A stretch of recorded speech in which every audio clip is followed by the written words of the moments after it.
Typical bush grit, Peter has rehabilitated himself and after a 20-year battle has earned a training and driving licence for pacing horses.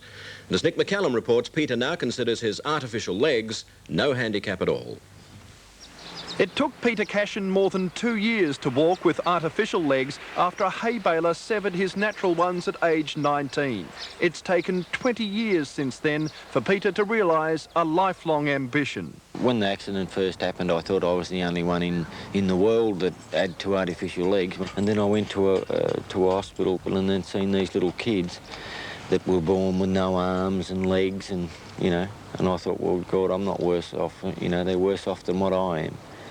So, you know, that sort of bucked my ideas up and I really wanted to fight. In his straightforward country style, Peter convinced himself nothing was impossible, but he admits at one stage he couldn't even balance long enough to do this.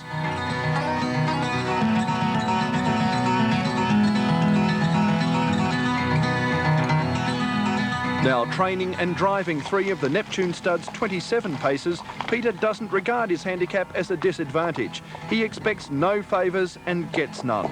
So much so, he's been suspended by stewards for what he admits was a silly mistake during a recent race. I would hate for them to, you know, show sympathy because I've got, you know, 2 artificial legs, and they said, oh, well, we better let him off because he's only got 2 artificial legs. So I think I'd give it up if they, you know, if they'd done that, if they treated me, you know, treated me like that. Peter has already chalked up 1 race win, but is determined to drive his way out of the bush and into the big time.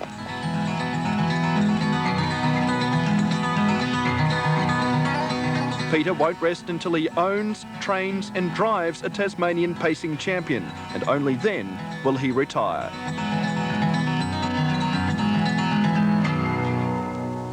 Also from Nick's visit to Tasmania, in tomorrow night's Eyewitness News, the world's top...